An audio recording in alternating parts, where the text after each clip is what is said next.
Okay, so you want to own a McDonald's, the most famous restaurant brand on the planet. A menu that sells itself, a supply chain perfected over 70 years, customers who show up on autopilot every day, in every weather, in every economy. You buy the franchise, you follow the manual, and you collect the profits from a machine that already works. Sounds simple. It is not simple. Because here's the strange truth at the center of this business. The corporation you'd be partnering with doesn't really make its money selling hamburgers. Decades ago, the company's own chief financial officer told a room full of investors that McDonald's was, technically speaking, in the real estate business. And once you understand what he meant, you'll understand why the person carrying the biggest risk in this entire system is the one whose signature is on the franchise agreement. Yours. Let's start with the price of admission, because it filters out almost everyone. The franchise fee itself, the right to use the Golden Arches, is $45,000. That's the cheapest part. The total cost to open a single McDonald's restaurant in the United States runs between roughly $1 and $2.2 million, covering kitchen equipment, signage, seating, decor, and inventory. But here's the number that actually closes the door. McDonald's requires that around $500,000 of your investment come from liquid, non-borrowed personal funds. Cash.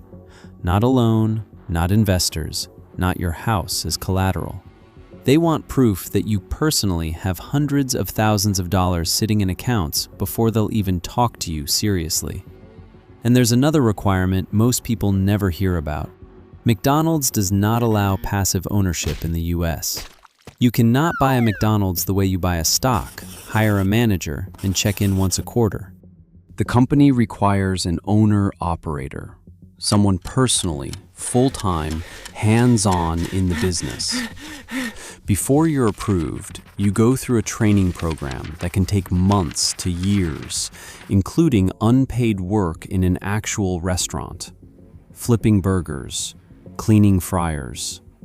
At 50 years old, with $500,000 in the bank, you will stand at a grill and prove you can do it.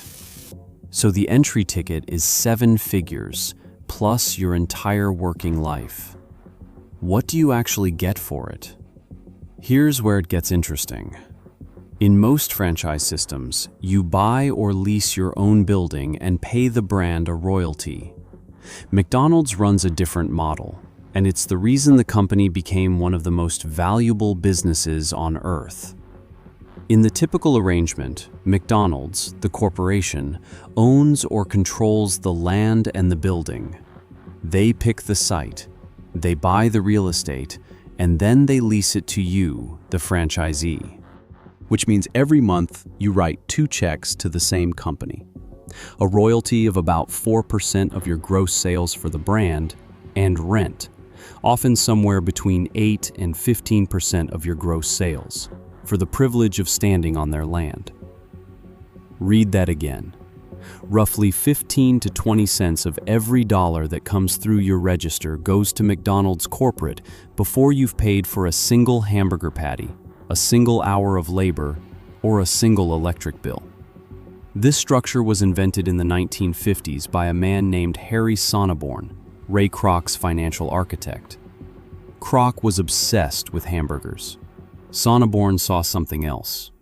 Franchise royalties alone were thin. But if the company owned the dirt under every restaurant, it would collect rent forever. Rent that grows automatically as each restaurant's sales grow, secured by tenants who are contractually forbidden from leaving.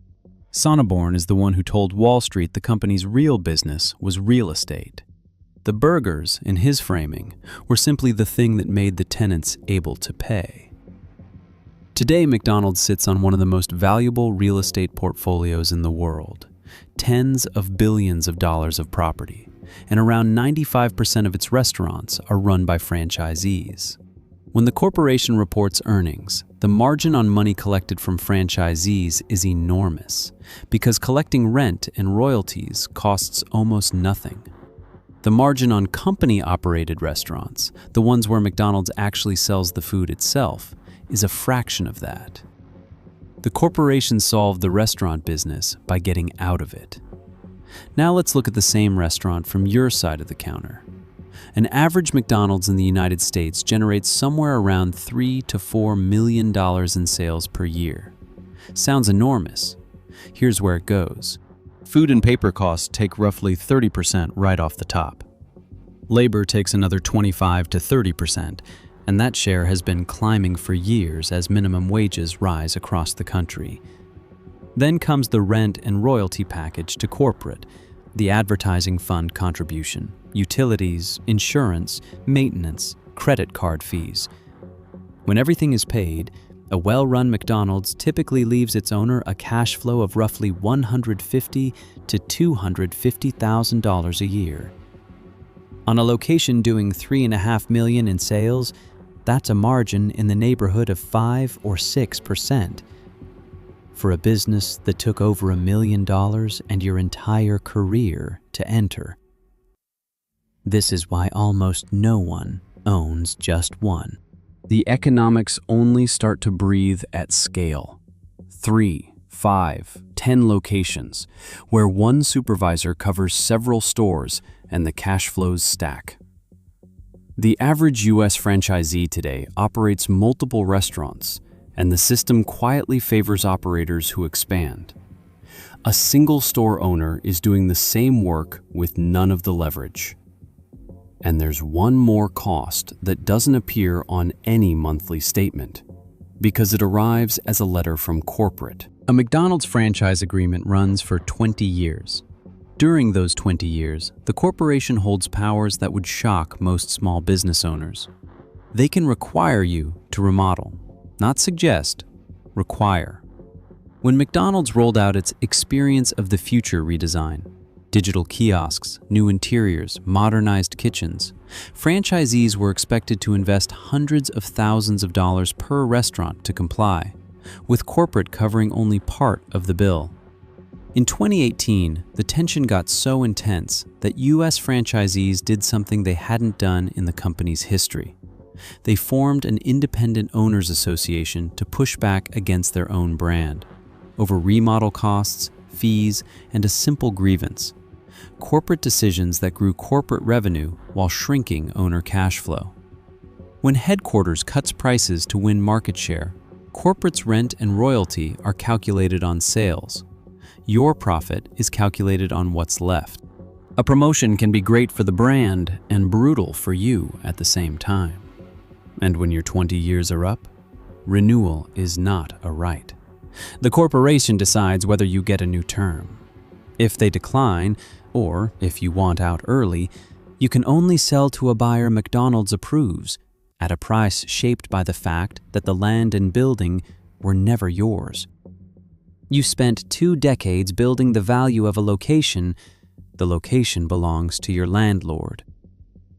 If you want a single fact that captures the whole arrangement, it's this one. In its financial reports, McDonald's discloses how much of the money it collects from franchisees comes from rent versus royalties. Year after year, the larger share is rent. The most famous food company on earth collects more from its franchisees as a landlord than it does as a brand. The franchisee sells the burgers, carries the payroll, absorbs the wage increases, the beef prices, the 3 a.m. equipment failures.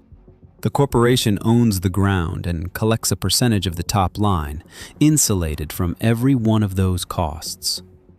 One side of this deal holds an asset that appreciates.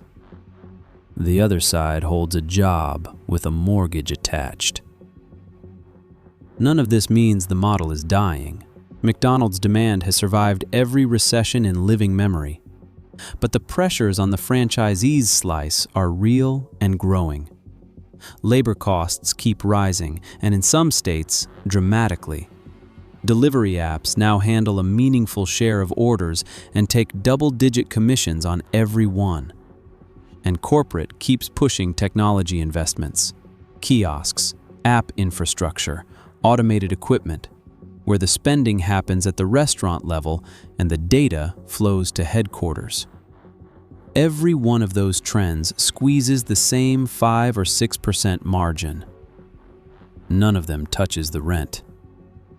So here are the two versions of this story. In the good version, you're approved, you survive training, you buy into a strong location, you expand to 5 or 6 restaurants over 15 years, and you're clearing $1 million a year in cash flow from a brand that markets itself. That version is real. Thousands of operators live it, and some family franchise groups have built genuine generational wealth inside this system. In the other version, you put your life savings into one store. Minimum wage rises. A remodel mandate lands in year 6. A discount promotion crushes your margins while lifting corporate's rent. And you spend 20 years working 60-hour weeks to earn what a mid-level manager makes before handing the location back. Same brand, same agreement. The difference is scale, timing, and a landlord's goodwill. From the outside, a McDonald's looks like a restaurant with a famous sign. From the inside, it's a real estate contract with a kitchen attached. The corporation figured out long ago that the safest position in the food business is to own the ground the food is cooked on and let someone else do the cooking. So before you dream about owning a McDonald's, understand the arrangement precisely. You wouldn't be buying the golden arches, you'd be renting them.